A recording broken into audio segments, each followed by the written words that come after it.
नमस्कार, मैं हूं आपके साथ मयंक। आज 25 अप्रैल है। देखिए, मैं सीधा खबर पे आना चाहूँगा।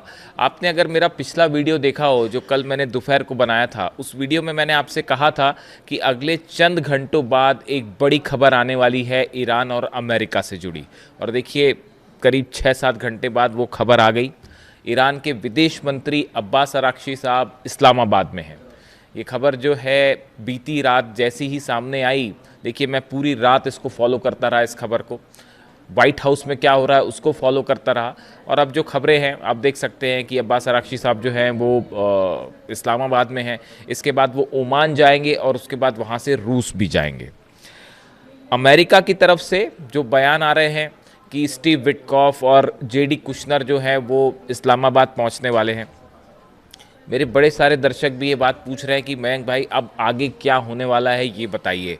क्या कोई बातचीत होने वाली है या आगे अब क्या होगा, जंग होगी या जो भी होगा।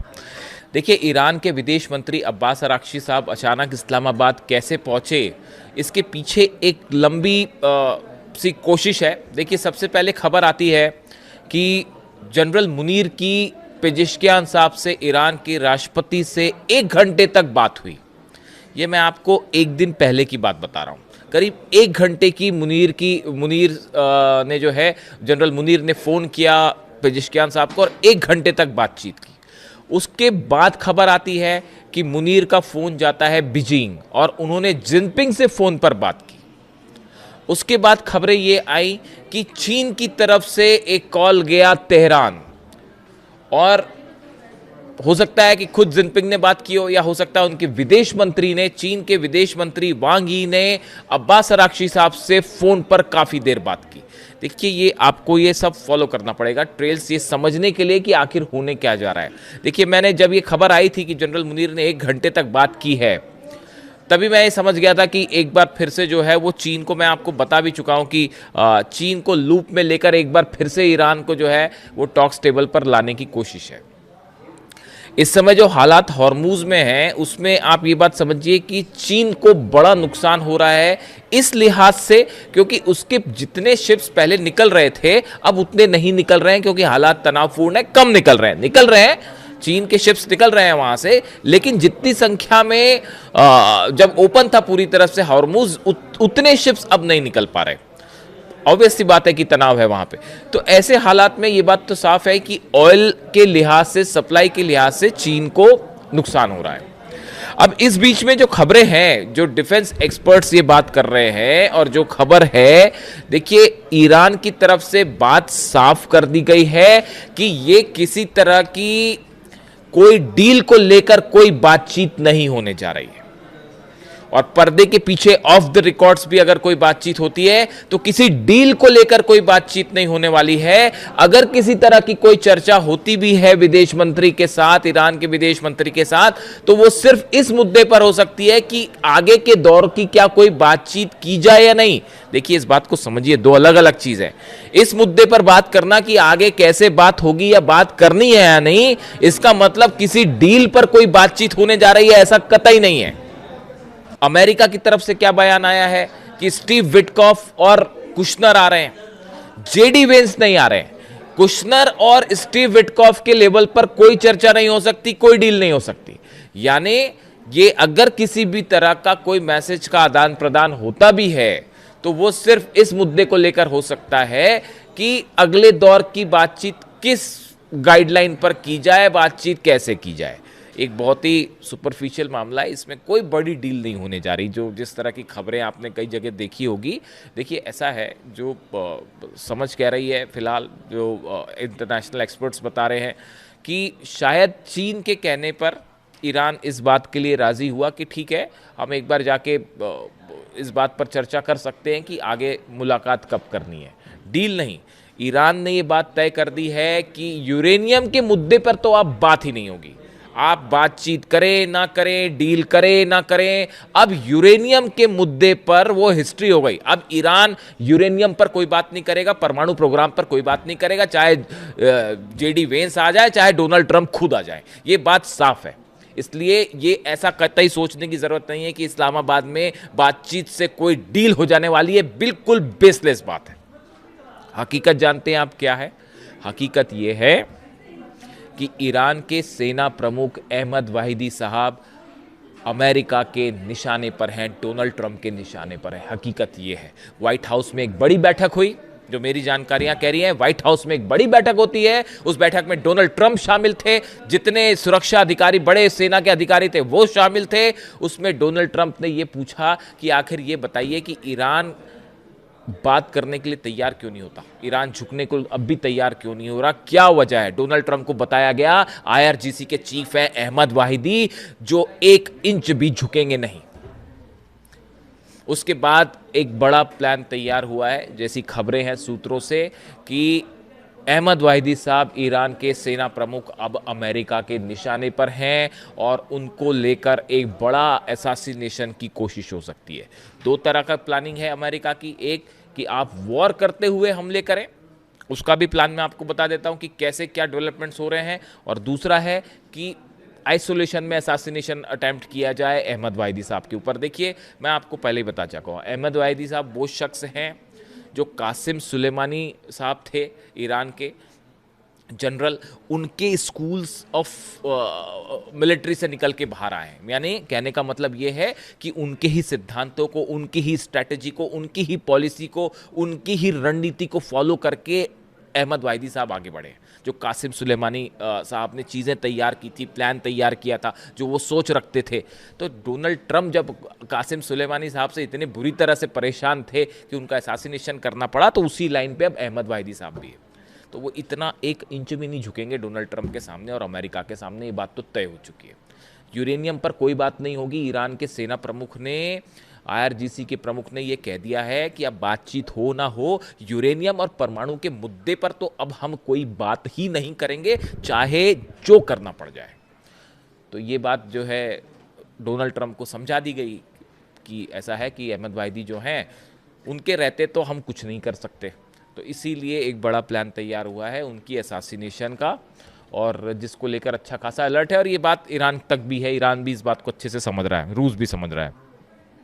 इसके अलावा देखिए, जो बड़ी खबर है, बताया जा रहा है कि एक हमले का प्लान फिर तैयार कर लिया है अमेरिका ने, कि अगर किसी तरह का, देखिए इस बीच एक इम्पॉर्टेंट बात यह है, 2 बड़े डेवलपमेंट हैं।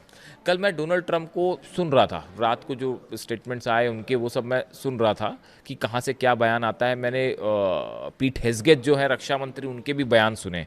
डोनाल्ड ट्रंप ने कल 2 ऐसी बातें कही हैं जो कि नई है। देखिए, डोनाल्ड ट्रंप के सामने समस्या क्या है पता है? डोनाल्ड ट्रंप के सामने, अमेरिका के राष्ट्रपति जो है, उनके सामने समस्या ये है कि वो क्या बोलते हैं उनको खुद नहीं पता होता, कौन सी चीज़ छुपानी है, कौन सी चीज़ बोलनी है, उनको यही नहीं पता। देखिए, दुनिया भर में बड़े सारे एक्सपर्ट बैठे हुए हैं जो हर चीज़ पकड़ लेते हैं। तो देखिए, कल उन्होंने ना, मैं उनकी बात ध्यान से सुन रहा था, उन्होंने 2 चीज़ें ऐसे बोली जो वो पहले नहीं बोल रहे थे, अगर आपने नोटिस किया हो। उन्होंने कहा कि हमारे पास अभी बहुत वक्त है, वो हमेशा जल्दबाजी में नज़र आए। देखिए, ये जब से वॉर हुआ, पिछले जितने भी दिन हो गए, इस वॉर के दौरान डोनाल्ड ट्रंप हमेशा जल्दबाजी में नजर आए। आप उनके बयान देखिए कि अब ईरान के पास वक्त नहीं है, अब ईरान को जो है वो इतने दिनों के अंदर फैसला लेना होगा, बस 3 दिन बाद, नहीं तो हम ईरान को तबाह कर देंगे, ऐसा कर देंगे, वैसा कर देंगे। यानी वो हमेशा एक हड़बड़ाहट में दिखाई दिए।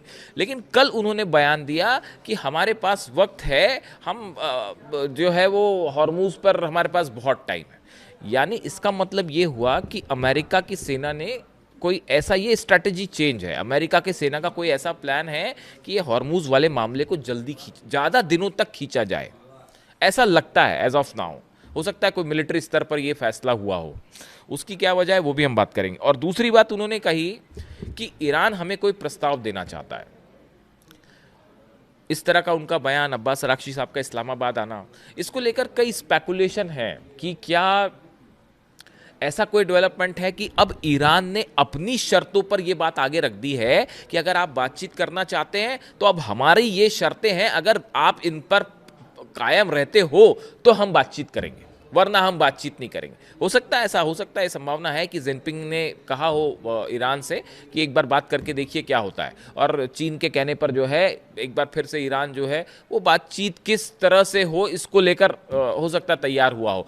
लेकिन जो सोर्सेस ये कह रहे हैं कि इसकी संभावना है कि ईरान ने अब अपनी शर्तें सामने रख दी हैं कि अगर आप इन शर्तों को मानते हैं तभी हम बात करेंगे, वरना बात शुरू भी नहीं होगी। डील दूर की बात है, मैं आपको जो बार बार समझा रहा हूं, दो स्तर होते हैं, एक बातचीत शुरू करनी है कि नहीं, इस पे चर्चा अलग बात है, और डील तो बहुत दूर की कौड़ी है साहब, डील भूल जाइए, अभी डील होने वाली नहीं है, होएगी नहीं। I am very clear about it. और अली खामेनी साहब भी बता के गए थे कि अमेरिका से डील हो ही नहीं सकती, और आज उनकी बात सच साबित हो रही है। वो ऐसे ही सुप्रीम लीडर नहीं थे। अमेरिका के जितने विदेश नीति के एक्सपर्ट्स बैठे हुए हैं ना, वो सब के सब अली खामेनी साहब के सामने बुरी तरह से फेल है। आप देखिए हर स्तर पर, चाहे मिलिट्री के स्तर पर, चाहे विदेश नीति के स्तर पर, चाहे अपनी कल्चर संस्कृति के बारे में जो अली खामेनी साहब के विचार थे, हर मामले में अमेरिका पर भारी थे वो अकेले। 40 साल तक घुटनों पे रखा उन्होंने अमेरिका के 6 राष्ट्रपतियों को, और आज ये सोचते हैं कि किसी तरह से जो है वो अभी भी नहीं समझ में आई बात की जो 40 साल में नहीं कर पाए, वो डोनाल्ड ट्रंप डरा धमका के क्या कर लेंगे अमेरिका से, ईरान से क्या करवा लेंगे, कुछ नहीं करवा सकते। तो देखिए, हो सकता है कि ये बात हो कि ईरान ने अब अपनी शर्तें रख दी हो सामने, ये ऐसा इस तरह के हिंट मिलते हैं डोनाल्ड ट्रंप के बयानों से। लेकिन देखिए हकीकत ये है, Qeshm island, Ladakh, Hormuz, Abu Musa, Bandar Abbas, Kharg, ये 6 जगहों पर बड़े हमले का प्लान तैयार है। केशम आइलैंड वो जगह है जहां से ईरान छापामार युद्ध करता है, यानी कि ये जो अचानक से हमले करना है इसका पूरा कंट्रोल केशम आइलैंड से होता है। लद्दाख आइलैंड है, यहाँ पर द्वीप जो है लद्दाख का, अंडरग्राउंड मिसाइल्स हैं, यहाँ पे जितनी स्ट्रैटेजिक मिसाइल्स हैं वो लद्दाख द्वीप के आसपास लगा रखी हैं। हॉर्मुज में हॉर्मुज आइलैंड है, हॉर्मुज जो है स्ट्रेट ऑफ हॉर्मुज, उसमें एक हॉर्मुज द्वीप भी है। वहाँ पे जितनी छोटी बोट है जिससे डोनाल्ड ट्रंप परेशान है, वो छोटी बोट्स का पूरा हब जो है वो हॉर्मुज में है। अबू मूसा, ये वो जगह है आइलैंड जहाँ से जहाज़ों की निगरानी होती है, कौन सा जहाज़ आएगा, कौन सा जहाज़ जाएगा। बंदर अब्बास तो नेवी का हेडक्वार्टर है, आप जानते ही हैं। और खार्ग से 90% ऑयल ईरान का एक्सपोर्ट होता है। ये वो 6 जगह हैं जहाँ पर सीधा हमले की तैयारी है। और बताया ये भी जा रहा है कि शायद इसका फैसला भी हो चुका था, लेकिन फिर ये सोचा गया कि भाई ज़्यादा नुकसान हो जाएगा पलटवार में, इसलिए इस प्लान को एक बार देखिए। वो हकीकत ये है कि ये डोनाल्ड ट्रंप ने प्लान को ओके कर दिया था, लेकिन पुतिन की खुफिया एजेंसी केजीबी ने इसकी जानकारी दे दी ईरान को। हकीकत ये है, और वो प्लान उनको चेंज करना पड़ गया। ये हमले 3 से 4 दिन पहले होने वाले थे। जो मेरी इन्फॉर्मेशन है उसके मुताबिक ये हमले 3 से 4 दिन पहले हो जाते, लेकिन रूस ने जानकारी जो है ईरान को दे दी, और ईरान ने उसके हिसाब से अपनी तैयारी शुरू कर दी थी, इसलिए ये हमला टालना पड़ा। अब फिलहाल देखिए चीन की तरफ से ये कहना अपने नागरिकों को कि या तो आप ईरान में हैं तो आप छिप जाइए, और या फिर छोड़ दीजिए। ये बात चीन समझ रहा है इस बात को कि हमला होना तय है।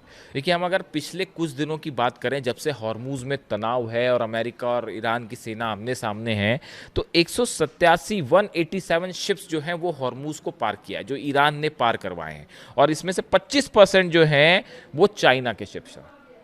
यानी देखिए बड़ी संख्या में अब भी चाइना जा रहा है ईरान का तेल, लेकिन उस तरह से नहीं जा रहा जिस तरह से पहले जाता था। इसलिए जो चाइना का मैन्युफैक्चरिंग हब है उस पर बड़ा संकट मंडरा रहा है। इसीलिए ऐसा लगता है कि चीन ने इनिशिएट किया इस बात को कि एक बार बात की जाए। उसके अलावा देखिए बेन गुरियन एयरपोर्ट इजराइल से बड़े डेवलपमेंट है। यहाँ पे बड़ी संख्या में अमेरिका के रिफ्यूलिंग प्लेन्स पहुँच गए हैं, जो कि हवा में ईंधन भरते हैं जहाज़ों में, फाइटर जेट्स में। यानी आप देखिए ये जो कुछ तैयारियाँ हो रही हैं, इससे ये बात साफ है कि एक बड़े हमले की तैयारी है, और वो पूरी हो चुकी है। ये अमेरिका ने हमले की तैयारी पूरी कर ली है, उधर से ईरान ने पूरी कर ली है तैयारी। लेकिन इस बीच ये आज इस्लामाबाद में क्या होता है, इस पर हमारी नज़र रहेगी। इससे जुड़ा जो भी अपडेट होगा वो मैं फ़ौरन आप तक पहुंचाऊंगा। लेकिन इस बात के लिए आश्वस्त रहिए, ईरान किसी तरह की कोई डील नहीं करने जा रहा है, और अगर किसी तरह की बातचीत भी होती है तो वो पूरी तरह से ईरान की शर्तों पर होगी। वीडियो कैसा लगा बताइए। Thank you so much.